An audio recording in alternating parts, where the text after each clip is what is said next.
Hi everybody, my name is Jerry Leverett Jr. I'm an assistant instructor at Winterhaven Budokai. I have some people that I work with that are having issues with their shoulders. I work in the medical field, and so I work with other professionals that don't necessarily know how the body moves, how the body works. An advantage of being a martial artist is over the years with that, in conjunction with working with therapy and stuff like that for my patients, I've learned that there are limitations of the body. So one of the things I wanted to address was a couple simple stretches and thoughts on shoulders getting stuck and froze.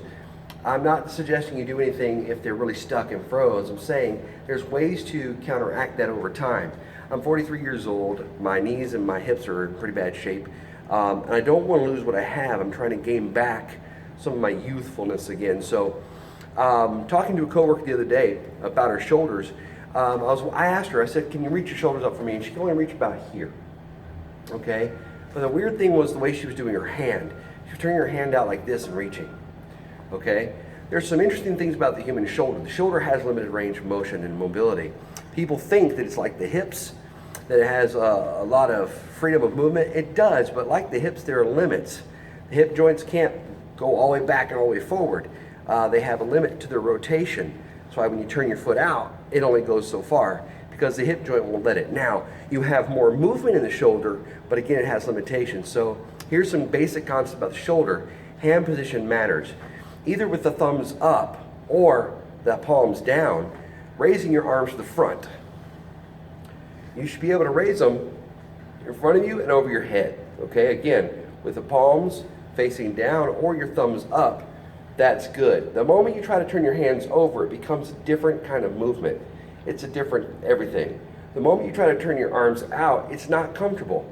Not comfortable at all. So for people that are having trouble with their shoulders, what you can do is you can push every day from this position, hands down in front of you, and sort of stretch up and try to see if you can stretch out as far as you can. My suggestion is you breathe with it. So I breathe in and breathe out.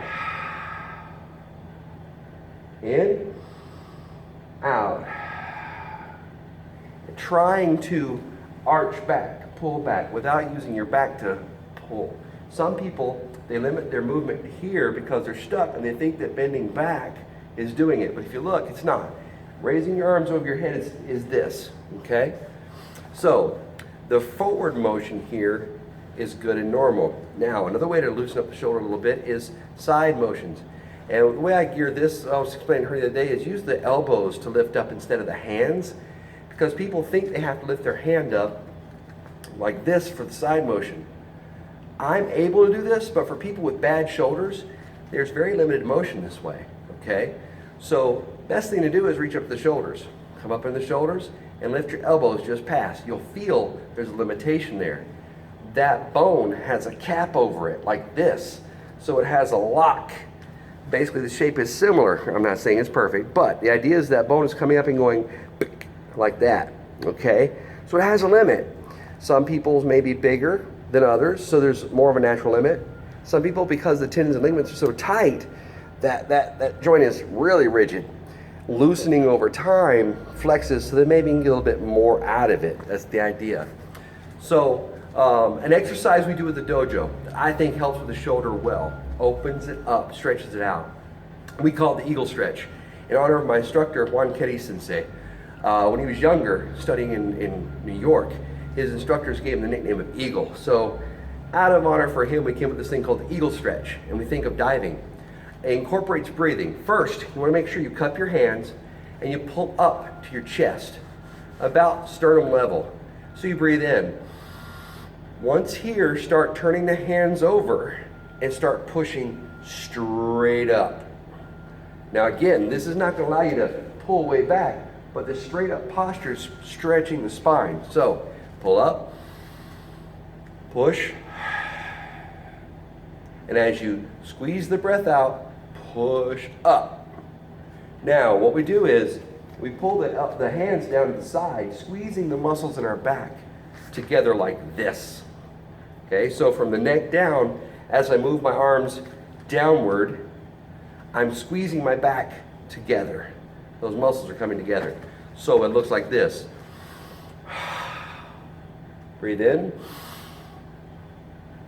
Bring the hands together in the front. Using the soft knee bend the whole time Keeping the back straight as possible, start rolling forward and then push into the ground with your fingertips. Think of the fingertips pushing the ground. Up here, you're pushing with the palm of your hand up. Okay, so the movement looks like this.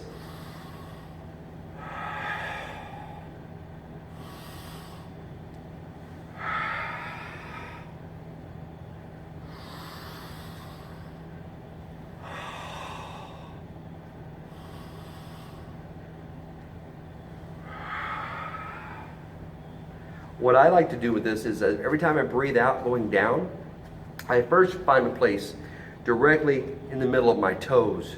And if I can't touch the floor the first time, I try to relax, and as I breathe out, stretch a little bit more to touch the floor just with my fingertips. The next time I go down, I want to go between my feet. So the length of my toe to heel, I go to the toe level first, then I go middle, then the next one I try to reach behind. This is going to stretch all the muscles of the leg properly and help with the hips too. Really releases the lower back. The trick with this is keep proper posture. I don't want to, let me raise this up, bird legs. I don't want to lock my knee out, as that's not natural. I want a soft bend to my knee, and that puts everything in proper alignment to give opposing muscle groups proper elasticity, strength, and allows me to stretch them properly. So again, eagle stretch goes like this.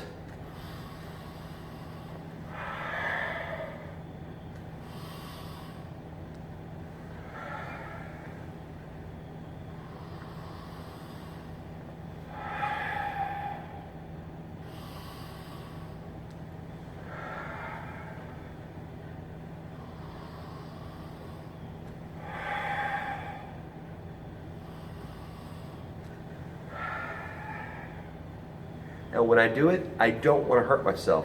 I want to go to the edge of stretch, the edge of that tension, that little tightness that happens. It's a really good stretch, especially if you're older. Like I've had to rehab my body back because my knees have been so bad, and I was out of practice and out of proper technique for a long time. So it's helped me a lot. Hopefully it'll help you. Another thing you can do for the shoulder, when the shoulder won't go higher than this, prop yourself on a wall. I'm gonna go show the wall real quick. Let's move over here. Okay, see if I can do this from this angle. Oops, excuse me. Certainly not professional, but it works. All right, the idea is to get in front of a wall. If this wasn't here, it'd be better. Imagine that I'm here we go. I'm facing the wall here. Hopefully you can see it well. It's crawling up the wall. Most people will have a hard time getting past here, okay?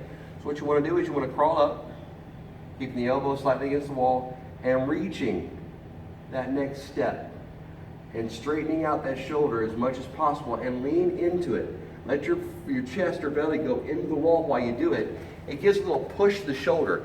It gives it a little oomph back. It's similar to when you do a stretch across this way, okay, which is very good for opening the back of the shoulder. That little extra pull from this hand stretches through here better. If I just do this, that's one thing. But the moment I do this and pull, it's extra. So when you're going up the wall, again, keep the whole hand and elbow up. As you go up, lean into it to get that extra stretch and slide back down, keeping the elbow in like this. I do this, it works for me. I'm not saying I'm a professional therapist, but I'm saying these things can help. So in conjunction with the eagle stretch, things like that can help keep mobility in that shoulder, because a lot of people suffer it from immobility. They don't move it. It hurts, so they don't want to move.